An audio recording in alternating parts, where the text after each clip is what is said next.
We are Wise Sons Deli. I am Leo. To my right is. Evan Bloom over here. And I'm Joe Wolf.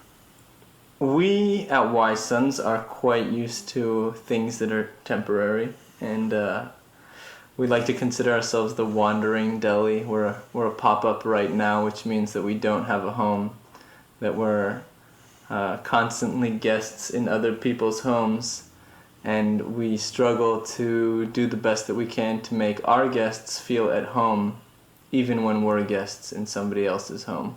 And it doesn't have to be a literal home. For us, it's a place where we do business, a place where we serve people what we really consider to be comfort food that many people have grown up with. But it's not necessarily about just eating food that you remember.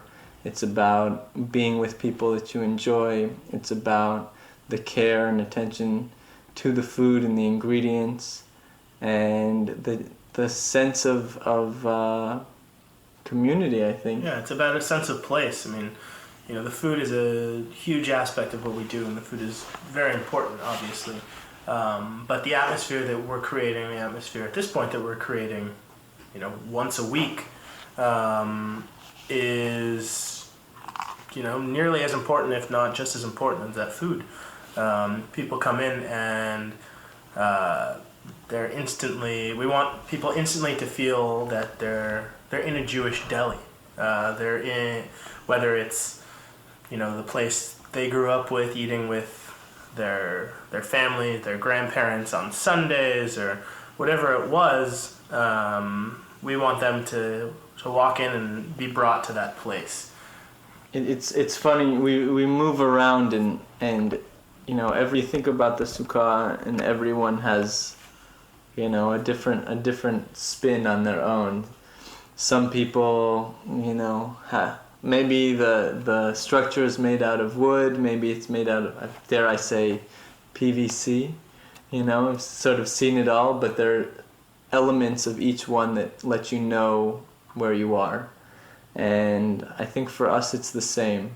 It's not always the same place that we're in. It's certainly not always the same setup, but we try to provide little elements that let people know not only who we are, but where they are. Yeah. Whether it's a pickle plate or a seltzer bottle. Yeah, we've been in 3 different places. The sights are the same, the tastes are the same, the sounds are the same, and the faces are familiar. And that makes things comfortable. And I think we talk about sukkah, and from one sukkah to another, like Leo said, they're all built differently, and they're in different places, and there's different people in them, but everybody's singing the same songs, eating the same types of foods, and there's really these things that kind of create that moment that make everything else really irrelevant. Guests and strangers in our tradition are sacred.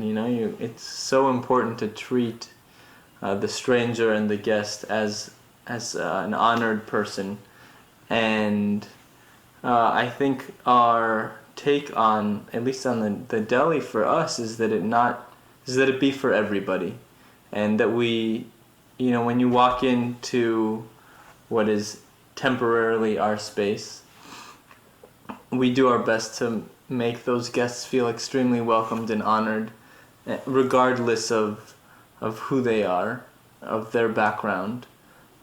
Haven't done any feet washing just yet, but making sure that people who don't... we've had people come in, I remember, who said, I ordered half the things on your menu and I can't pronounce any of them.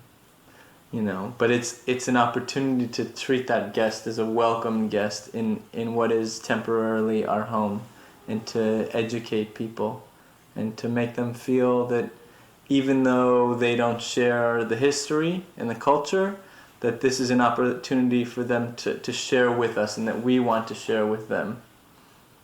I mean, just like a sukkah, the door is always open for anyone who is outside the borders of what is built. we're trying to build a foundation for something that all people can come in and have a part of and Except enjoy. after 2 p.m. For now, except after 2 p.m.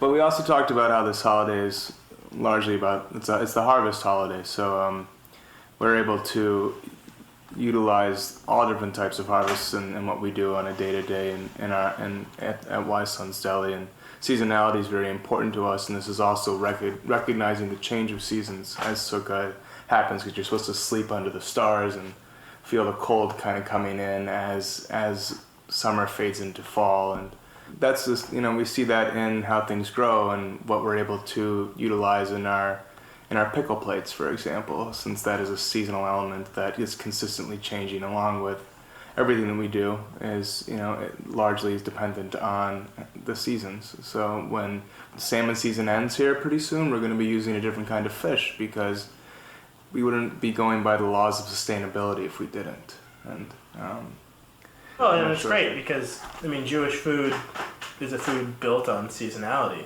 Whether it was And root vegetables. Whether it was, our families, the three of us, our families are all from Eastern Europe. Or even before that, going back to, going back to the desert, people were eating what was available at that time, or Mana. or they mana. What season is that? It's a 40-year season. 40 years. or they were pickling things, or pastrami. It happened because they were curing and drying meat. So they could have it. When they weren't harvesting the animals. And there's something beautiful in that, actually.